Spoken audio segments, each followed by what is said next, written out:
इस यात्रा को राहुल गांधी जी ने, तेजस्वी जी ने जो निकाला है, किन कारणों से निकाली आप सब जानते हैं। तो मुझे खुशी है कि आज समूचे देश में, बिहार सहित अनेक पूरे देश के कोने कोने में ये सवाल उठ रहे हैं, गूंज रहे हैं कि इस देश में जो संवैधानिक संस्था निष्पक्ष, स्वच्छ और पारदर्शी चुनाव कराने के लिए जिम्मेदार है, जिस लोकतंत्र की पूरी आस्था उस संस्था से बंधी हुई है, जब वो संस्था संदेह के घेरे में आती है और ऐसे कुछ सवाल जिनको राहुल जी ने पूछा, प्रमाण देकर पूछा, देश दुनिया के सामने बताया, कर्नाटक का हवाला देते हुए, जब कोई जवाब सामने से नहीं आया, जब कोई ट्रांसपेरेंसी, अकाउंटेबिलिटी की परवाह किए बिना पलटवार जब निर्वाचन आयोग करता है, तब लाखों वोटों की चोरी पकड़ी जाती है, वोटर लिस्ट में गड़बड़ी पकड़ी जाती है, तब जनता के अंदर जमहूरियत में विश्वास बनाए रखने के लिए, सवाल पूछने के लिए और जवाब मांगने के लिए इस यात्रा को निकाला गया है। और इस भीषण गर्मी में जो अपार जनसमूह इस यात्रा के समर्थन में स्वतः हजारों लाखों लोग, खासकर नौजवान, सड़कों पे आके इस यात्रा का समर्थन कर रहे हैं, वो इस बात का जीता जागता उदाहरण है कि इस देश की जनता वोट चोरी को बर्दाश्त नहीं करेगी।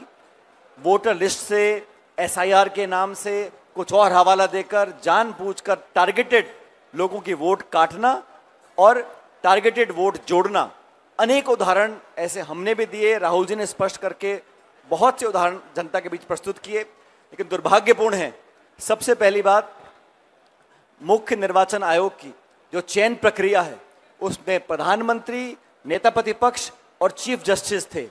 बिना वजह उस प्रणाली को बदलकर प्रधानमंत्री, गृह मंत्री और नेता प्रतिपक्ष, ताकि 2 के बहुमत से जिसको भी आप चाहो मुख्य निर्वाचन आयोग आप बना सकते हो। किसने डिमांड रखी थी, क्या कारण थे, किस कोर्ट का आदेश था?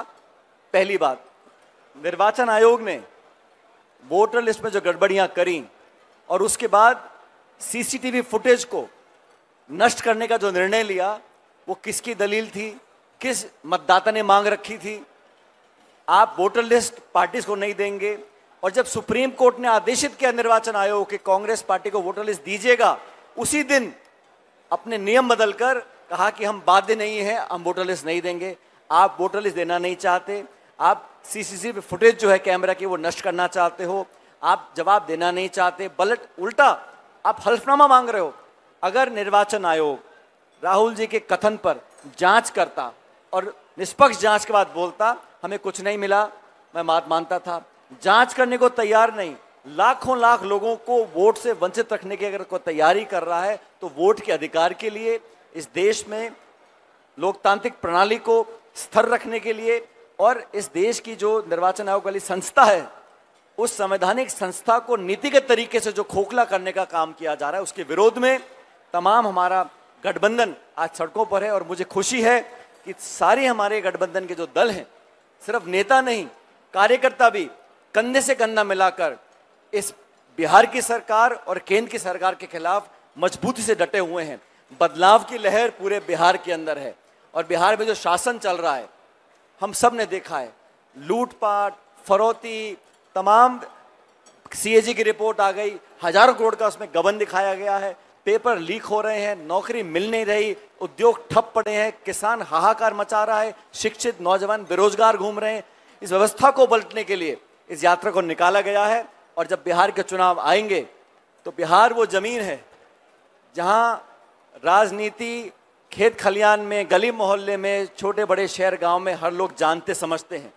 और यहां कोई कितनी कोशिश कर ले इस चुनाव का मुंह मोड़ने के लिए, धर्म के नाम पर, जाति के नाम पर, लेकिन विकास, रोजगार, निवेश और सुशासन के नाम पर यहाँ पर बदलाव होगा।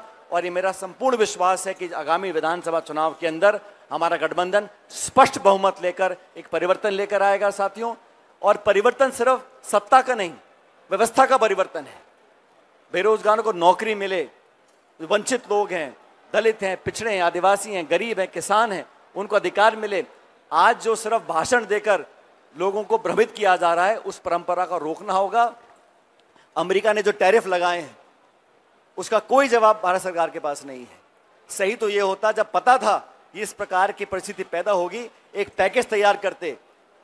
चंद उद्योगपतियों के लिए तो आप लाखों करोड़ के पैकेज देने को तैयार हैं, लेकिन जो लघु उद्योग है, जहाँ लाखों करोड़ों लोग काम करते हैं, हाथ से काम करते हैं, हमारे पिछड़े लोग हैं, कारीगर लोग हैं, एक्सपोर्ट का काम करते हैं, उनके लिए कोई राहत पैकेज नहीं है।